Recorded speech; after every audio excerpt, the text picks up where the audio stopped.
இன்று ஒரு தகவல் சொல்வது திருமதி எம். கலா சரஸ்வதி. தலைப்பு முக்கிய பைரவ ஸ்தலங்கள். முக்கிய பைரவ ஸ்தலங்களில் முதலாவதாக பைரவன்பட்டி. இத்தலத்தில் பைரவரே தோண்டிய சுனை ஒன்று உள்ளது.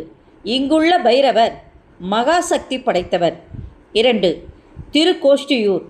இங்குள்ள பைரவர் குழந்தை வடிவில் காட்சி தருகின்றார். நாய் வாகனம் இவருக்கு இல்லை. குழந்தை வரம் தரும் ஆற்றல் உடையவர். 3. க்ஷேத்திர பாலபுரம். இது காசிக்கு நிகரான கால பைரவர் ஆலயம். பிரம்மா பைரவரை வழிபட்ட இடமும் இதுதான். 4. காளையார் கோயில். இங்கு 2 சந்நிதிகளில் பைரவர் உள்ளார். திருமயம். இங்குள்ள கோட்டையை இவர் பாதுகாப்பதால் கோட்டை பைரவர் என்று அழைக்கப்படுகின்றார். 6. சேந்தமங்கலம். இங்கு அகோர பைரவர் 10 கைகளுடன் தன் வாகனமான நாயுடன் காணப்படுகின்றார்.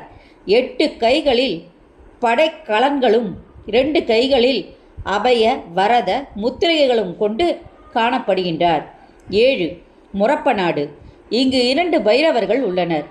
நாய் வாகனத்துடன் காட்சி தருபவரை கால பைரவர் என்றும், வாகனம் இல்லாத பைரவரை வீர பைரவர் என்றும் வழங்குகின்றனர். திருவாஞ்சியம்.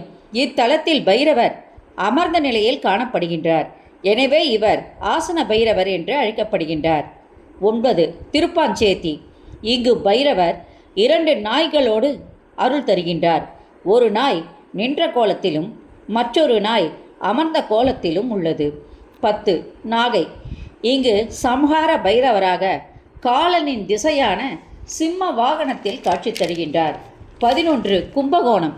இங்கு ஒரே பீடத்தில் 5 பைரவராக எழுந்தருளி பிதிர்தோஷத்தை நிவர்த்தி செய்கின்றார். 5 பைரவர்களை ஒரே நேரத்தில் வழிபடலாம். பழனி. பழனி அடிவாரத்தில் விஜய பைரவராக உள்ளார். 13. பெரிய காஞ்சிபுரம். இங்கு பைரவர் பணமுடீஸ்வரராக காட்சி தருகின்றார். நாகதோஷம் சர்பதோஷம் உள்ளவர்கள் நாகங்களுடன் காட்சி தரும் இந்த பைரவரை வழிபட்டால் தோஷம் நீங்க வழி ஏற்படும். நன்றி, வணக்கம்.